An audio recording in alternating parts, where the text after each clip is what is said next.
Hello, hello friends. It's your girl Alina here for another lunar energy reading. And in this one, we'll be diving into the 5 things you need to know all about this upcoming October 2023 new moon and first solar eclipse of eclipse season. It'll be happening at 21 degrees in Libra. We'll talk about what exactly a solar eclipse is, its astrological significance, how exactly this Libra eclipse will impact us, along with top transits for the lunation, ways to align with it, and of course, at the end, I'll offer some custom eclipse journal prompts. And as a quick announcement, it's actually a secret. The 2024 Auralign Astrology Planner Collection is officially available for pre-sale today. Yay! So for any of y'all who don't know, the Auralign Astrology Planner is my creation, and it's a planner that includes notifications for all of the top astrological events of the year, including retrogrades, eclipses, full and new moons, along with dedicated full and new moon ritual pages to journal out. And believe me when I tell you, that is just scratching the surface. And I know what you might be thinking, which is, wasn't the planner supposed to launch on October 19th? Well, yes, you're right. This is a soft launch, and it's an eclipse pre-sale where we're offering steep discounts on bundle and bulk purchases only for you, my YouTube community. And this year we're introducing things like spell kits and so much more. So be sure to go check it out. This is my thank you to you for being here and supporting. So first up, in terms of the nature of a new moon, they always occur at the end of one lunar cycle and the beginning of a new one. And we can see in the night sky, the new moon is invisible. And it's this cosmic reminder, this signification of the power of rest, that even the moon has its phases, its lowest energetic point where there is zero of the sun's light being reflected onto it.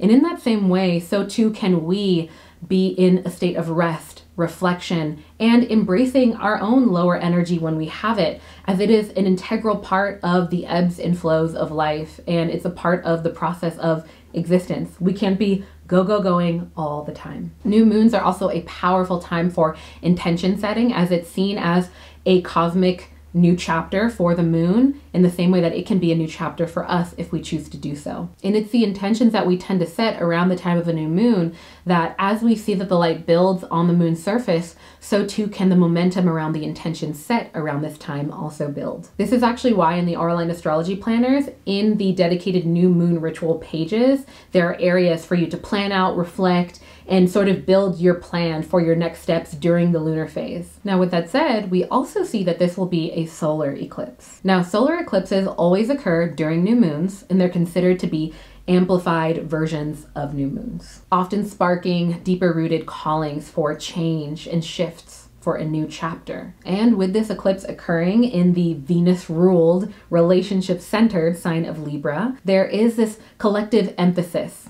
on reflecting on our relationships and what we might need to potentially let go of or set boundaries around relative to our relationships in order to step into this new and more equitable phase that we might be feeling called to step into. Now, from a more practical astronomical perspective, a solar eclipse happens when the new moon orbits between the sun and the earth, which is what makes it invisible in our viewpoint depending on where you are on Earth. Now, speaking of which, this solar eclipse actually will be visible from certain parts of the US. So I highly recommend going to see it. I actually got to see an eclipse with my dad back in 2017. I just want you to imagine it becoming night in the middle of the day. You have a 360 horizon view of a sunset. It looks like the sun is setting at every point of the horizon around you. Birds are literally flying as soon as it gets dark. They start flying because they're confused and they're going home to roost. They're going home to sleep because they think that it was suddenly night. So you see a bunch of birds around.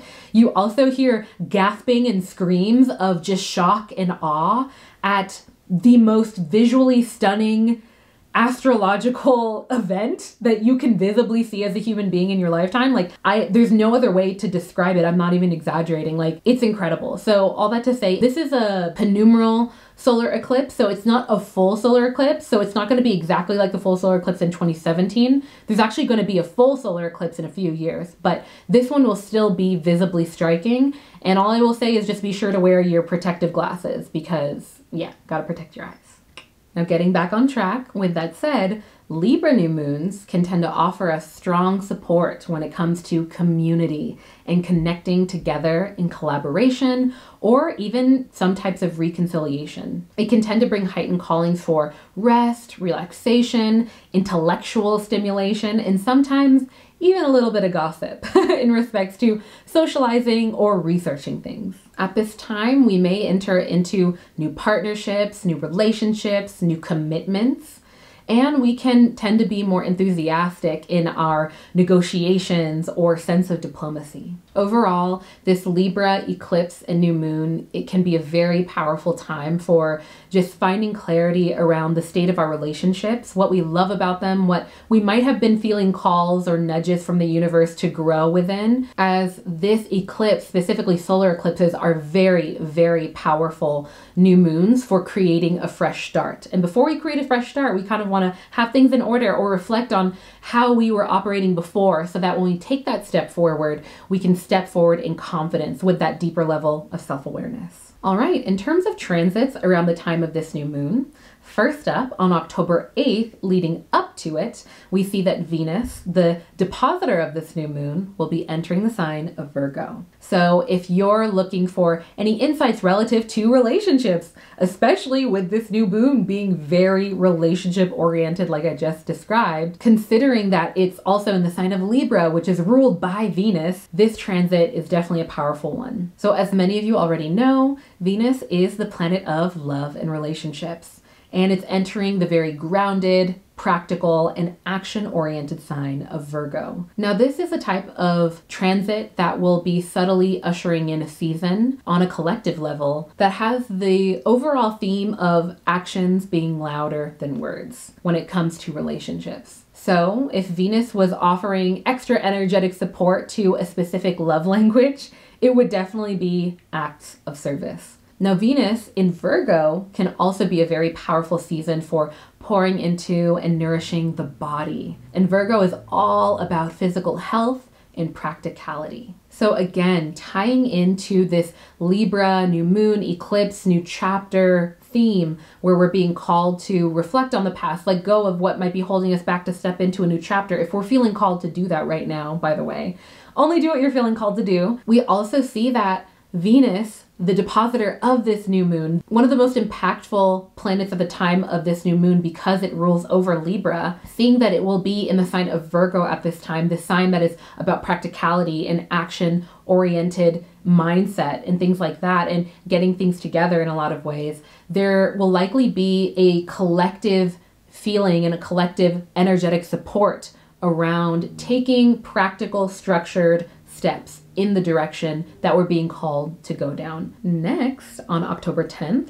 just a few days before the eclipse, we will see that Pluto ends its retrograde in the sign of Capricorn. So in order to fully understand the closing of Pluto's retrograde, we need to first understand how it impacts us when it's direct and not in retrograde. So Pluto, the planet most associated with exposing our shadow sides and secrets, it can usually prompt power struggles and sometimes even reveal hidden information when interacting with other planets during the day, like normal transits, or when we see it in our natal chart. So when Pluto is direct, its impact is usually a lot more external, where we tend to see the effects manifested in the collective and through outward experiences. But during retrograde, its impact can be more internal, tapping into the more psychological and emotional realms of our lives. So this retrograde phase that started in May and is now closing out on October 10th, it was one that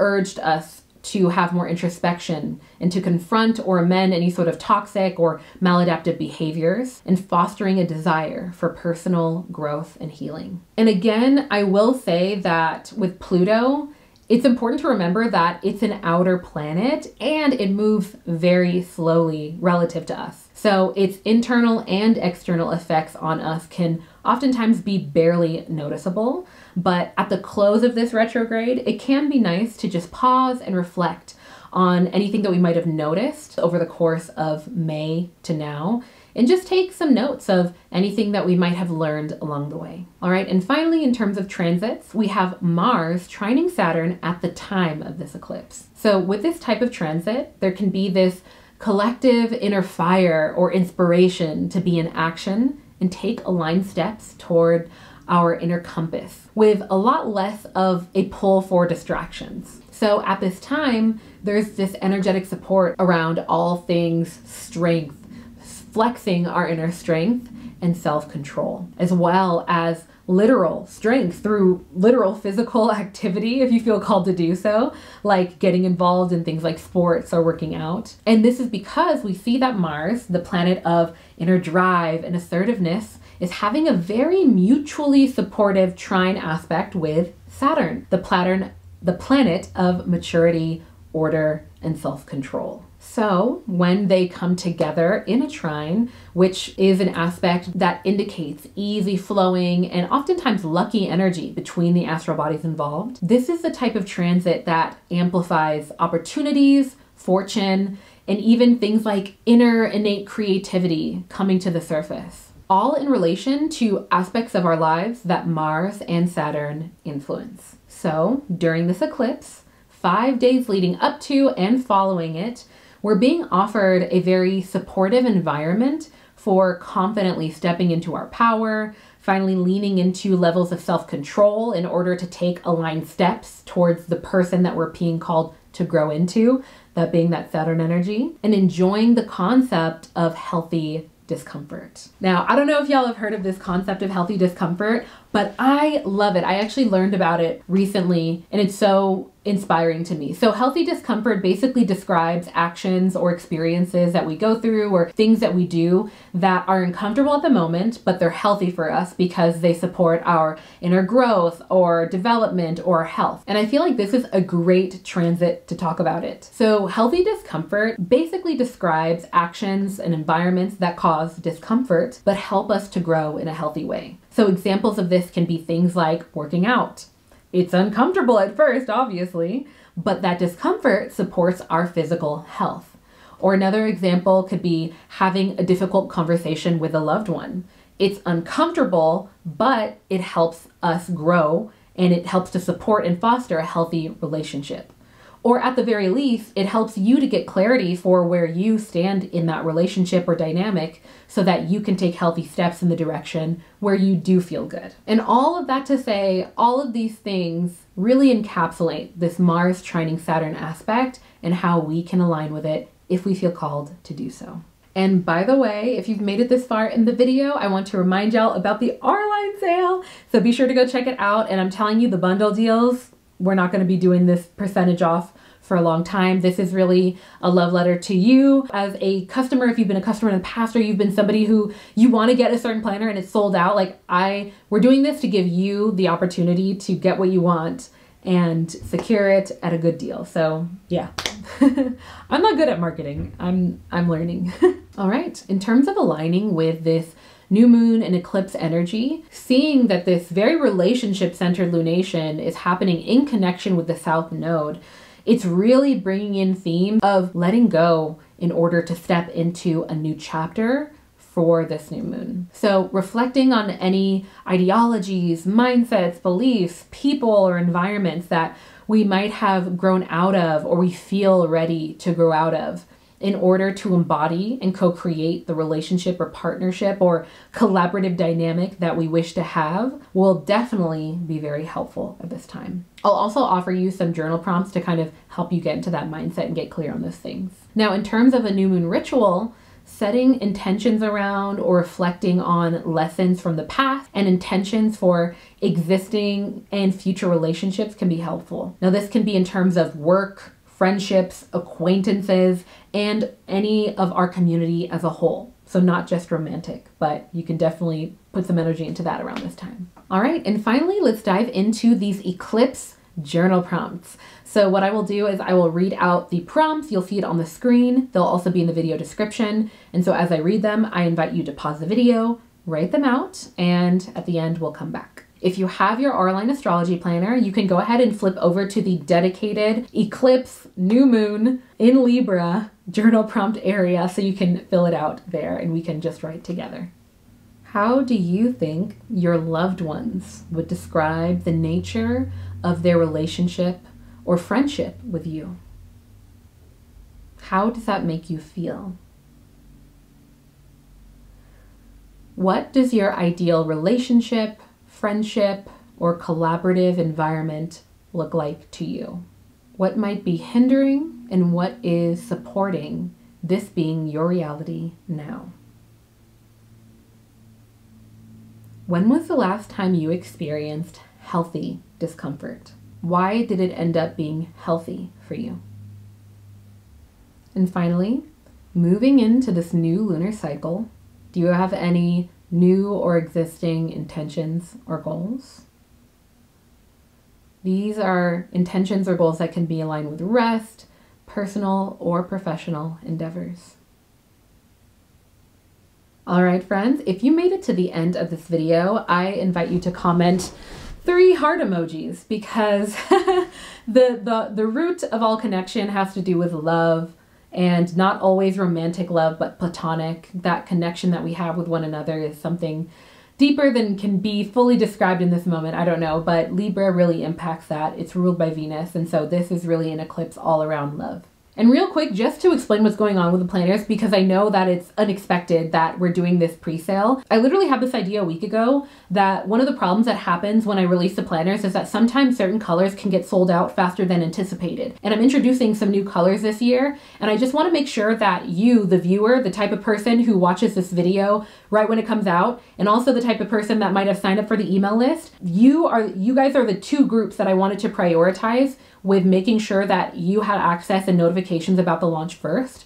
I also wanted to make sure that there were really great bundle and bulk deals. So if you were like, oh, I want to get something for a friend or whatever, you get rewarded for that. It's not just, oh, I'm going to get multiple things, but you actually get substantial discounts for that. And yeah, some items that are a part of the collection this year are not only the annual planners and wall calendars, but this year I added ritual kits. So there is an abundance ritual kit and a lunar ritual kit, and they basically include different types of crystals and smoke cleansing herb bundles, along with, instructions for your rituals to call in all of the elements as a part of your process when calling in abundance or working with the moon's energy. So, but yeah, I hope you love it. And with all of that said, I'm going to go ahead and say toodaloo and leave you with my favorite quote, and that is, be gentle with yourself, because life is about the journey and not the destination. Okay? Peace, friends!